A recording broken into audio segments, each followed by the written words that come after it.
MasterChef voltou e com ele eu trouxe algumas anotações aqui sobre as minhas primeiras impressões desse primeiro episódio. Bom, ao que parece essa temporada é apenas um esquenta, né, para a temporada oficial que vai ser passada na TV. Tanto que essa temporada está sendo passada apenas no YouTube.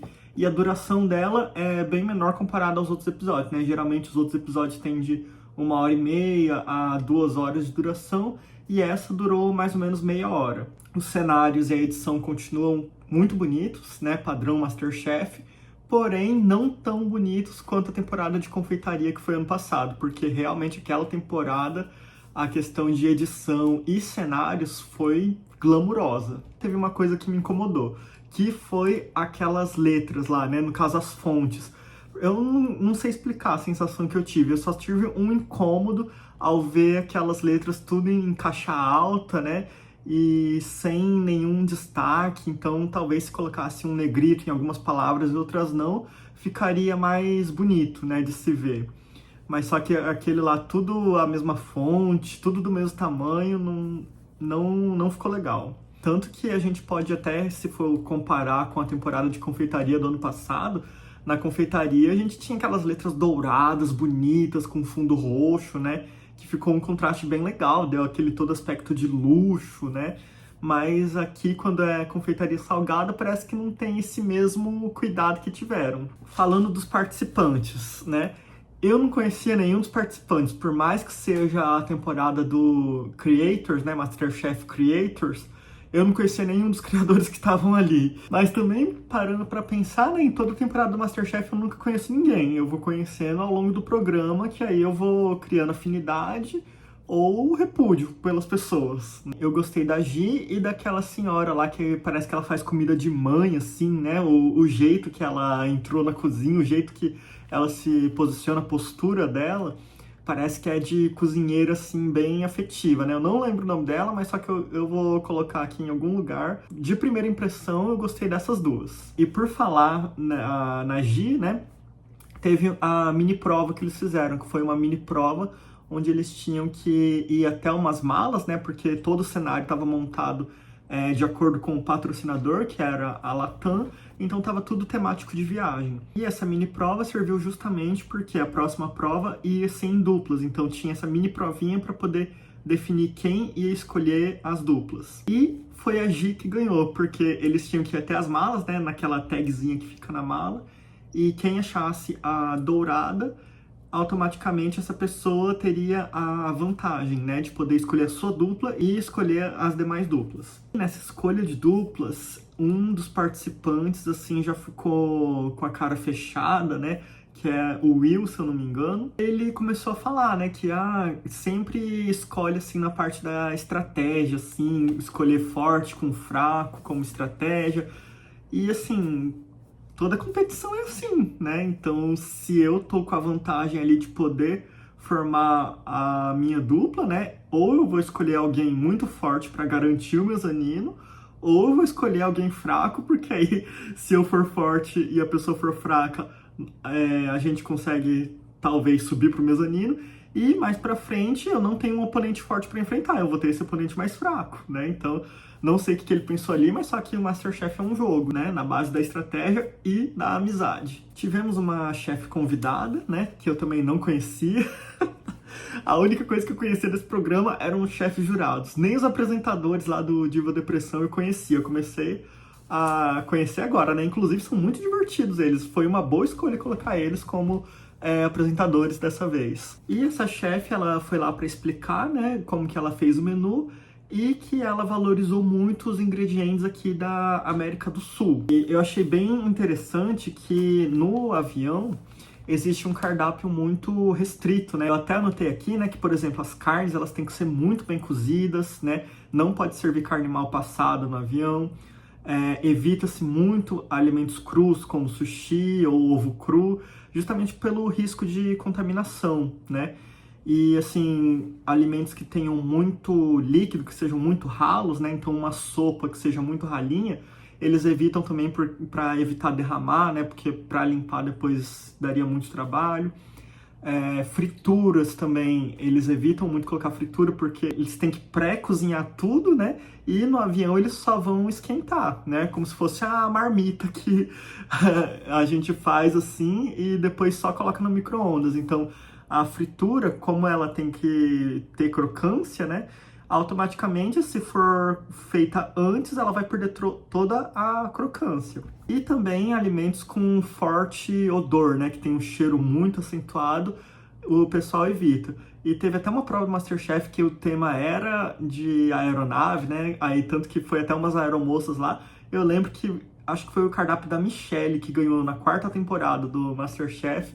Aí os chefs elogiaram muito, mas eles tinham feito ovo, né? No cardápio. E os chefs só falaram assim, o problema só tá no ovo, né? Aí eles falaram assim, por que ovo? Aí o chefe virou e falou assim, por causa da flatulência no voo, né? Então tem que ser observado tudo isso. E uma coisa que eu achei bem diferente dessa vez é que geralmente quando tem chefe convidado, né? Quando vai algum convidado no MasterChef, eles ficam para experimentar os pratos que os participantes fazem e ainda eles anunciam quem foi o prato destaque vencedor, né?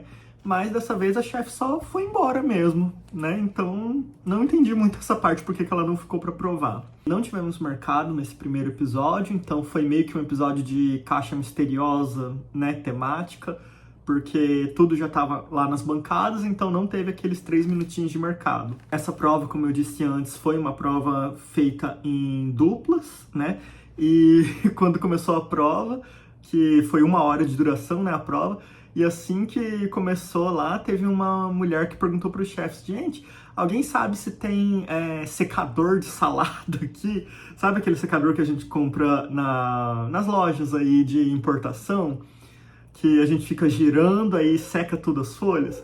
Então, ela perguntou se tinha, aí a chefe falou assim, tem o secador, ó, é só você mexer assim na mão pra secar as folhas. Aí a participante até falou assim depois, nossa, numa cozinha desse tamanho, com tanto equipamento, não tem um secador de salada. Essa questão de não ter secador, se eu não me engano, teve uma temporada que não tinha nem leite condensado, né, no mercado, então... Esse daí do MasterChef, realmente, a única coisa que tem pra facilitar lá é a sorveteira, que quase nunca dá certo, né? Mas o resto tem que ser tudo na raça mesmo, que o pessoal tem que fazer.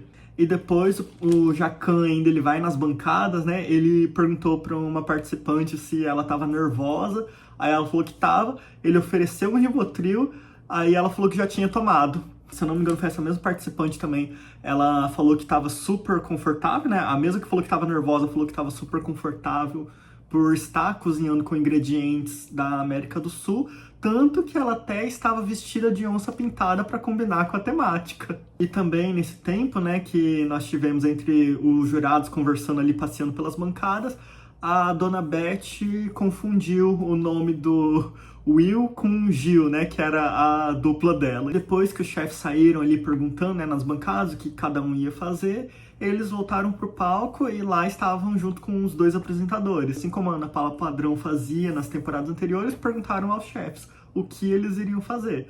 Aí cada chefe falou, né, um prato que ele iria fazer, e depois os chefes voltaram a pergunta para os apresentadores, perguntando o que os apresentadores iriam fazer. Aí um falou que ia sentar e chorar, e o outro falou que só ia fazer pipoca, né, e como finger food.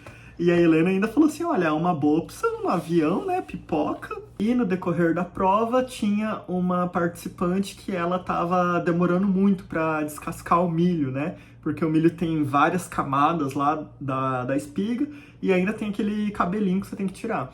E o Fogaça gritou pra ela lá que ela tava demorando demais.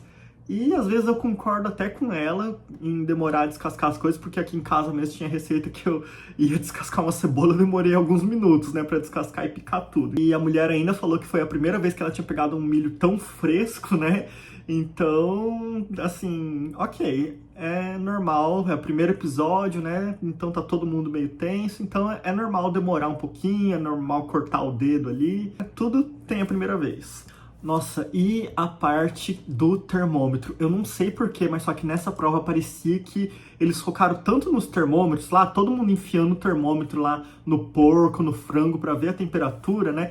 E era aqueles termômetro de agulha, né, que você enfia. E eu não sei vocês, mas só que aqui em casa eu tenho um termômetro desse. Uma vez eu fui fazer a temperagem do chocolate, né? E aquele negócio demora para marcar a temperatura.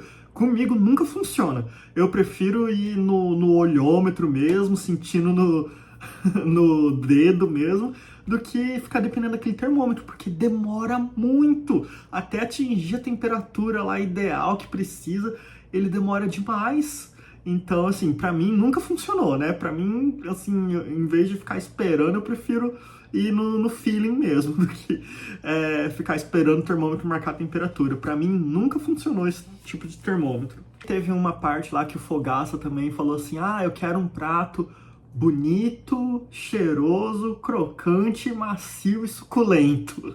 Aí, tanto que os apresentadores falaram assim, nossa, mas eles também querem tudo, né? E realmente, é muito difícil ter tudo isso em apenas um prato, né? E nos últimos 2 minutos, tinha um participante que ele tava agachado lá, né, na frente do forno, e o Fogaça falou assim, ei, o que você tá fazendo ajoelhado aí na frente do forno?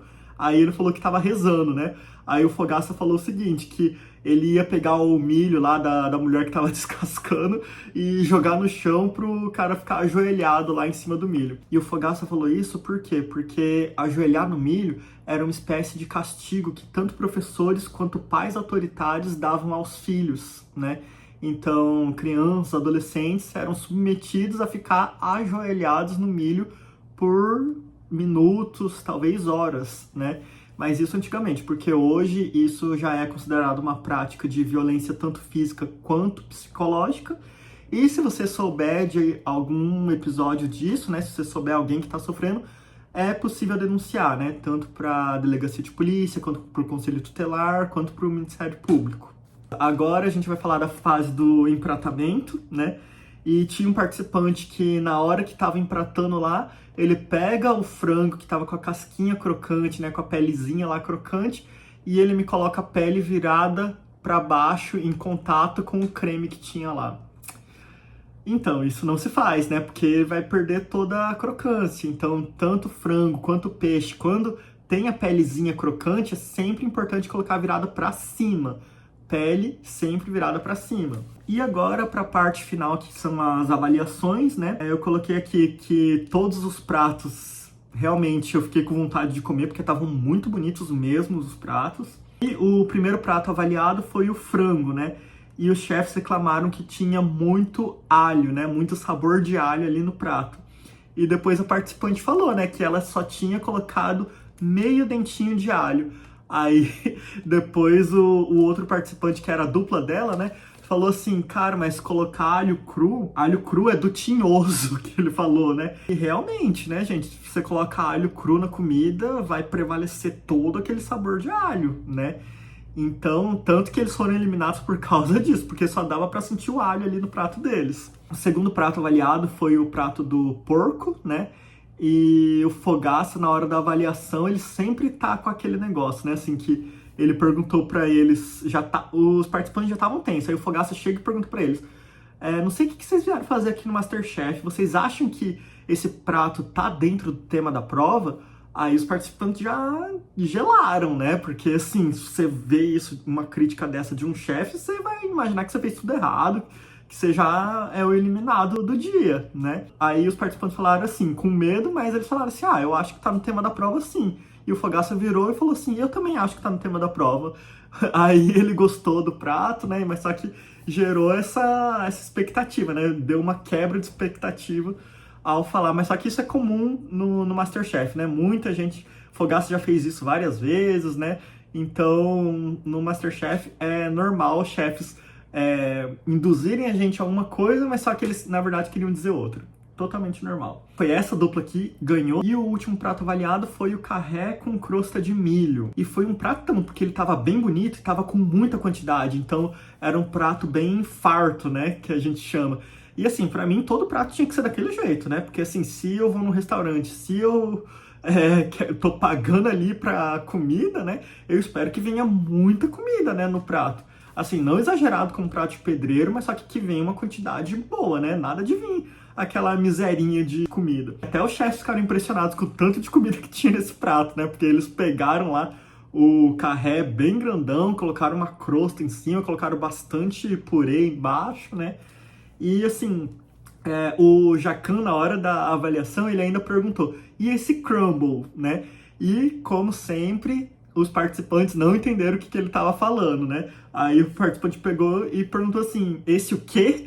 Aí os jurados tiveram que falar crumble, a crosta que tá ali em cima, né? Aí o participante falou, ah, tá bom, mas só que esses episódios do pessoal não entender o que o Jacan fala é totalmente normal, tá? Teve várias temporadas lá que os participantes reclamaram que ele tava falando muito baixo, aí o Jacan virava assim pra eles e falava assim, ah, então quando você chegar em casa você assiste e lê a legenda lá. E também teve um outro episódio que é o do pimentão, né, que o Jacan perguntou, você experimentou? Aí o participante entendeu que o Jacan tinha perguntado se tem pimentão no prato. Aí ele falou que não, né? Então o Jacan achou que ele não tinha experimentado o prato antes de apresentar. Mas só que na verdade ele tinha entendido a pergunta do Jacan errado. Então tem muito disso, do pessoal não conseguir entender. Tanto que esse participante depois ele falou assim que no nervosismo lá da hora que você tá sendo avaliado, ainda o Jacan comendo lá e ele fala com você comendo, você não vai entender nada. E realmente é isso, né? Graças a Deus aqui em casa a gente tem as legendas para poder acompanhar o que ele tá falando. Mas no fim de tudo, né, quem foi o prato vencedor foi o da Gi e do Gui, né, que foi justamente a moça que ganhou a mini provinha lá e escolheu as duplas. E realmente foi um prato muito bonito deles. E esse foi o resumo e as primeiras impressões do MasterChef Creators de ontem. Coloca aqui nos comentários o que você achou, o que faltou, o que você mudaria. E semana que vem estamos aqui para comentar o segundo episódio do MasterChef Creators. Até lá!